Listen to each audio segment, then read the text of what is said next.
Jones. Good luck.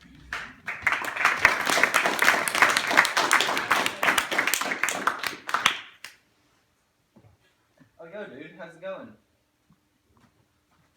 Pretty good. How about yourself? Good, good. Weather's nice today, isn't it? Yeah, it's almost like summer again. What's the time? Oh, it's blah, blah, blah, blah, blah, blah, blah. What a waste of time and potential. I'm standing right here, right now, in the hopes to heighten the level of casual conversations we all participate in every day. Why? Because most of the words I speak and hear when generally conversing with others are carelessly contrived, habitually hollow, and morosely meaningless. Yet one thing I know for sure is that every single person within the sound of my voice is a treasure chest, completely unique, brimming with stories, opinions, feelings, beliefs, cautions, wisdom, ingenious ideas, and exhilarating experiences untold. Now what if you and you, the young and the old, and every other person this room does hold, found a key to unlock our treasure chests of gold? What if using that key we heaped our treasure together in a great big pile of marvelous splendor that we all could use and profit off forever? Imagine how rich we all would be. What if there really was such a key? What if we used it on this occasion? What if that key was profound conversation? A conversation can be divided into two parts, the start and everything else. First, let's tackle the start. What's up? How are you? I'm good. Good, good, good, good. I'm good, you're good, the weather's good, the food's good, the view's good, even the time is good. So why do we ask? What's the point? What do we learn? Absolutely nothing. Think of these two authentic, yet alternative scenarios. Number one, you just got excellence on the speech you only practiced twice. Once on the way to school that morning, and once in the hall outside English class. A mate comes up to you on the way to next period. How's it going? Pretty good. Number two, you just found out your grandma passed away, and you run into a good acquaintance. How are you today? Oh, I'm fine. Practically the same response. It's habit, it's spontaneous, it's normal, but come on, guys, isn't it so meaningless? I know it's culturally accepted to say you're feeling good, even when you're not, but it's not against the rules to take a casual "how's it going" seriously and say you're feeling absolutely grand because of this or that, and don't feel bad explaining you're feeling rather down because of etc., etc. Explaining how you're feeling and why that is will bring positive results. You'll seem more genuine, more interesting, and have more profound conversations. This leads to connections with people and a better understanding of those around you. So after having a great start to a conversation, or maybe after not paying attention to anything I just said and still rattling off a generic salutation, the real meat of a verbal exchange comes next.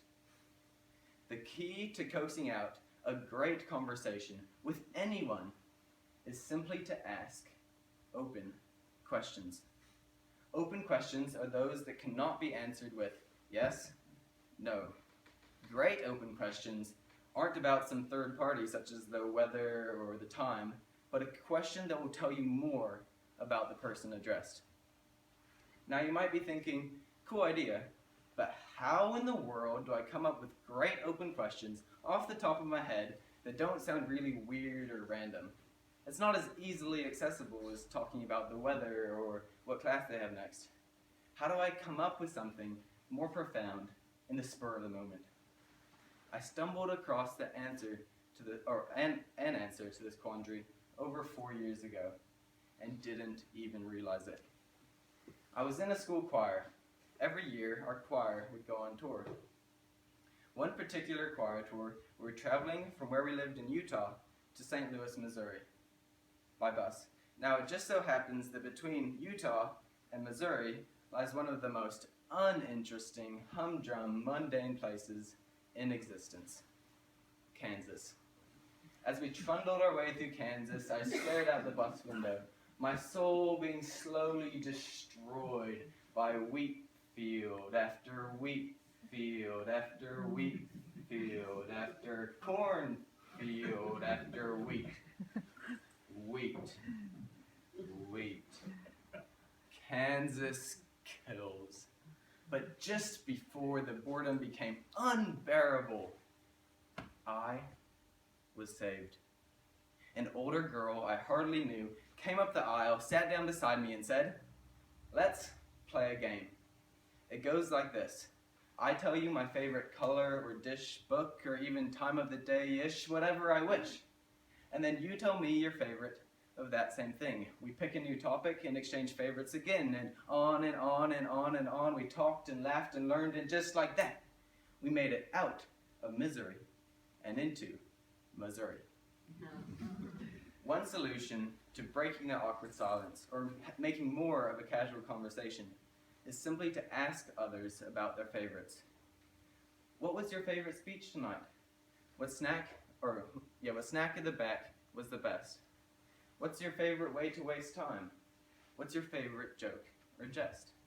Even asking what someone else's favorite color is and why will either spark a connection between two blue lovers or a discussion between a red enthusiast and a blue enthusiast about which is really the more satisfying.